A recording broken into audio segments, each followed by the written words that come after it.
The first time a billionaire called me my daughter, I laughed because I thought he had mistaken me for someone else. Then he said my full name. Not the name people at school knew me by. Not the shortened version I used on social media. My birth name. The one my mother had refused to explain for 34 years. I was standing in the parking lot of the elementary school where I had taught third grade for almost 9 years. I still remember the smell of wet pavement after the afternoon rain, the stack of papers under my arm, and the strange black SUV that had been waiting near the gate. A man in an expensive suit stepped out. "Are you Emma Carter?" "Yes." He looked at me for several seconds. Then he said, almost under his breath, "Mr. Whitmore has been looking for you for a very long time." I had no idea who Mr. Whitmore was. I had even less idea that meeting him would force me to question almost everything I believed about my childhood. And the strangest part? My mother had known exactly who he was. I grew up believing we were an ordinary family. There was nothing glamorous about our life. My mother, Linda, worked as a receptionist at a dental office for most of my childhood. She was kind, practical, and extremely private. We lived in a small 2-bedroom house on a quiet street where everybody knew everybody. Money was sometimes tight. I remember my mother counting bills at the kitchen table after dinner. She would spread them out carefully, sigh, and then put some back into the envelope marked later. But I never thought we were poor. We had what mattered. A warm home. Food on the table. A television that took 3 attempts to turn on. And my mother. She was everything to me. My father, however, was a different story. According to my mother, he had left before I was born. That was all she ever said. Whenever I asked about him, she'd give me the same answer. He wasn't ready to be a father. When I was 6, I asked whether he was dead. She said, no. When I was 12, I asked whether he ever asked about me. She went quiet. Then she said, "Some people don't deserve to know what they lost." That sentence stayed with me. For years, I assumed my father had simply abandoned us. I never searched for him. I never tried to find him. I convinced myself that I didn't care. But deep down, I think every child wonders why someone didn't choose them. I became a teacher partly because of my mother. She always told me I was good with children. When I was in high school, I'd babysit neighborhood kids for extra money. Somehow, every child seemed to trust me within 5 minutes. So teaching felt natural. After college, I found a job at an elementary school and fell completely in love with it. My classroom wasn't fancy. The walls were covered with drawings, multiplication charts, crooked paper stars, and handwritten notes from students. But I loved that room. Every morning, I'd stand at the door and greet the kids by name. "Good morning, Jason." "Morning, Mia." "Did you finish your volcano project, Noah?" Those little moments made me happy. I didn't have a husband. I wasn't rich. I didn't drive an expensive car. But I had a life I was proud of. And honestly, I thought that was enough. Until the day the black SUV arrived. The man who had approached me introduced himself as Daniel. He handed me a business card. "Whitmore Private Office." I stared at it. "I'm sorry," I said. "I don't understand." "Mr. Whitmore would like to meet you." "Why?" Daniel hesitated. "He believes you're his daughter." I actually laughed. Not because it was funny. Because sometimes your brain laughs when reality makes absolutely no sense. That's impossible. I understand. No, you don't. My father left before I was born. Daniel looked uncomfortable. That's not exactly what happened. My stomach tightened. What does that mean? I think Mr. Whitmore should explain it himself. I didn't go with him that day. I told him I needed time. He left his card.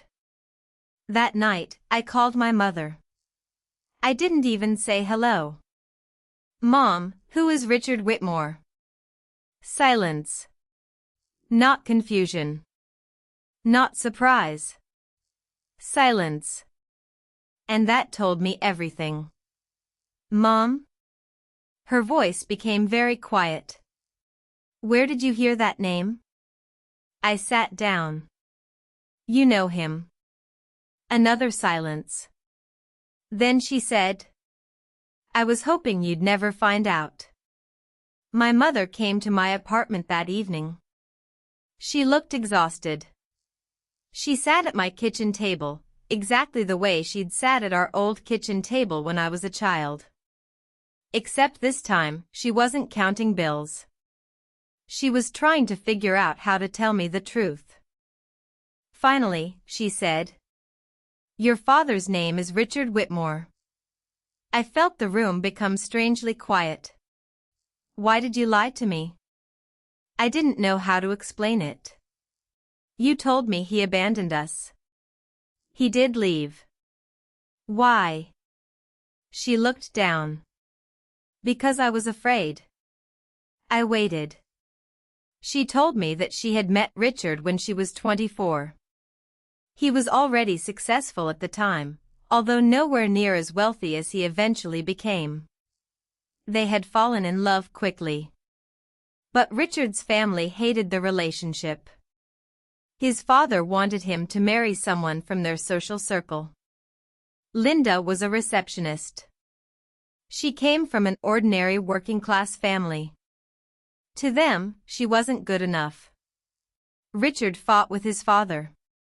He wanted to leave the family business. He wanted to marry Linda. Then Linda became pregnant. And that's when everything changed. Richard's father threatened to cut him off completely. Linda was terrified. She believed Richard would eventually choose his family over her. And according to my mother, for a while, he did. He was young, she whispered. And confused. Did he know about me? She closed her eyes. Yes. That hurt more than I expected. You told me he didn't know. I was wrong. No, Mom. You lied. Tears filled her eyes. I thought I was protecting you. From what? From being rejected twice. Then she told me something I had never heard before. Richard had tried to find us. Several times. He sent letters. He hired someone to locate us. He even came to our town once. But my mother had refused to see him. She believed he would eventually disappear again. And she couldn't bear watching me become attached to a father who might leave. I wanted to be angry. I was angry. But underneath the anger was something else. A question I'd carried since childhood. Why didn't he come for me? Now I had an answer. He tried. But I still didn't know why he'd stopped. My mother handed me an old envelope. It was yellowed and soft around the edges. Inside was a photograph. My mother was young. Richard stood beside her. And in her arms was a tiny baby. Me. On the back, someone had written, Emma, one day you'll know how much I loved you. I couldn't breathe. The next morning, I agreed to meet Richard. His office was in a skyscraper downtown. I had never been inside a building like that. The lobby had marble floors, enormous windows, and people walking around with the kind of confidence I associated with movies. Then the elevator opened onto the top floor. Daniel led me into a quiet office. Richard was standing by the window. He was older than I expected. He had gray hair around his temples and tired eyes. For a billionaire, he looked surprisingly ordinary. When he turned around, he stared at me. Neither of us spoke. Then he whispered, "Emma." I nodded. His eyes filled with tears. I've imagined this moment for 34 years. I didn't know what to say. So I asked the only question that mattered. "Why didn't you find me?" He sat down. "I tried. I know. My father had people watching me. When I finally broke away from him, I thought I had found you. But your mother had moved. You knew she was pregnant?" "Yes." "And you wanted me?" His face crumpled. "Every single day." That was the moment I finally understood something. Sometimes the stories we tell ourselves as children aren't entirely true. But they become real inside us anyway. I had spent 34 years believing I wasn't wanted. He had spent 34 years believing he'd lost his daughter. We had both been living with the same wound from opposite sides. Richard didn't immediately offer me money. That surprised me. Instead, he asked about my life. He wanted to know why I became a teacher. He wanted to hear about my students. He asked whether I liked my apartment. Whether I had friends. Whether I was happy. It was almost strange.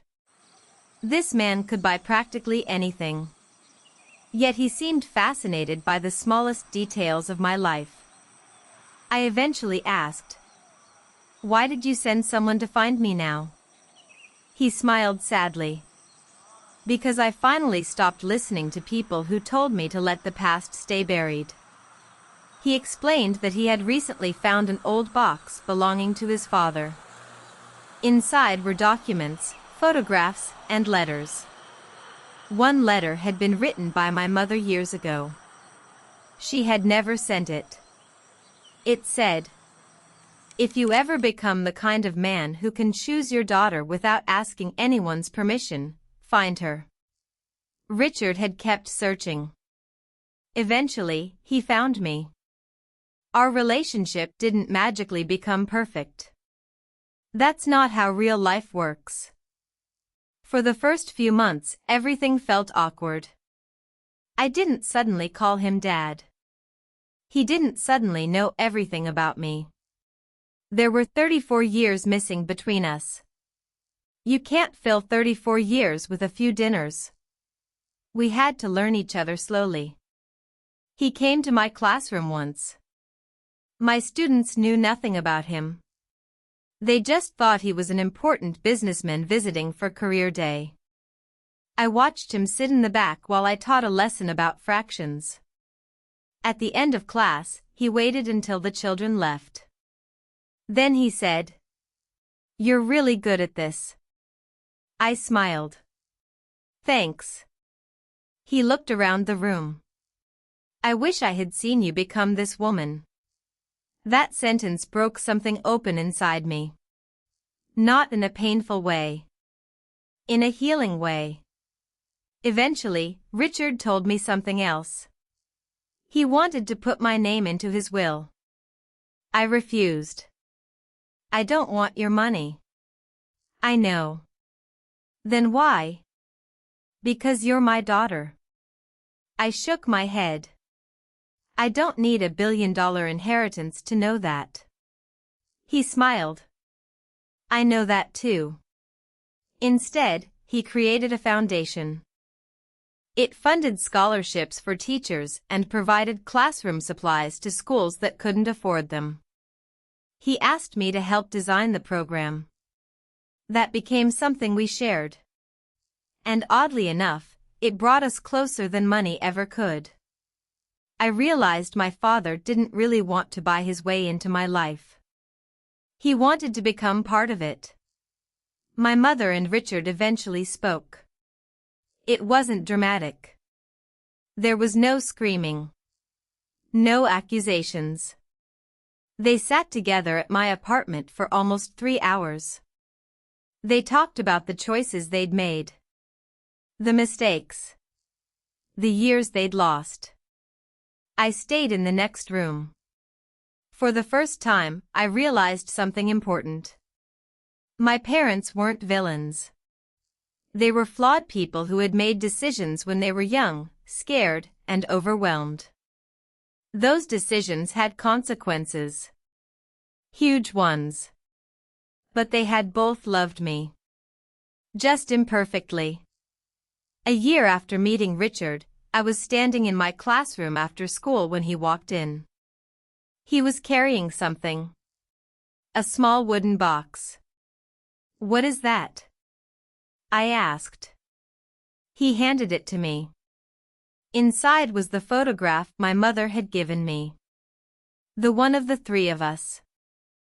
But there was another photograph underneath it. I'd never seen it before. It was Richard holding me as a newborn. He looked terrified. And completely in love.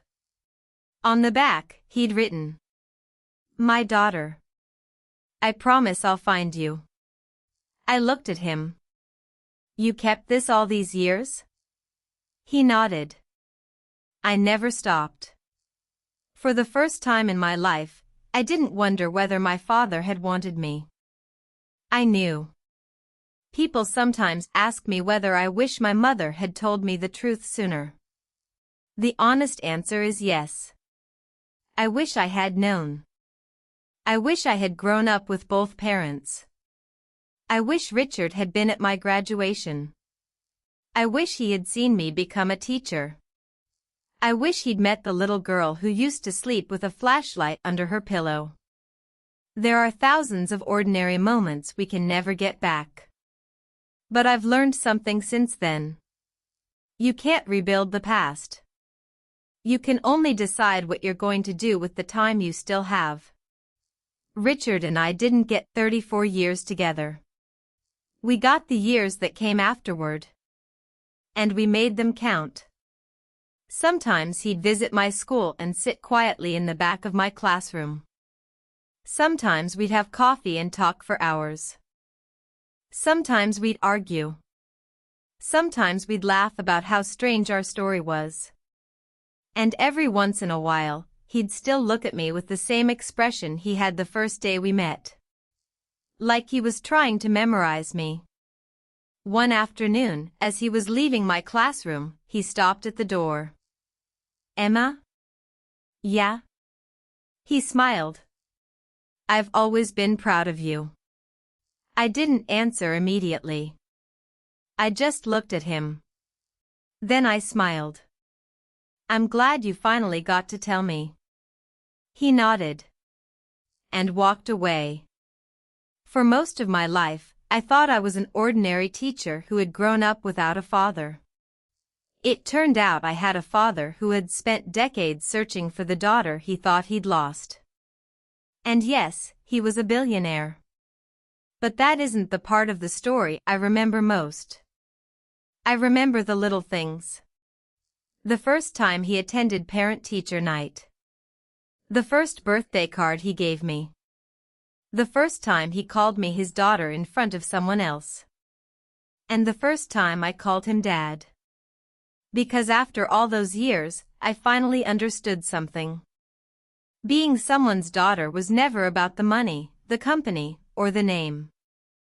It was about finally knowing that somewhere, all those years ago, someone had looked at a newborn baby and thought, "That's my little girl." And somehow, despite everything that happened afterward, he never stopped looking for me.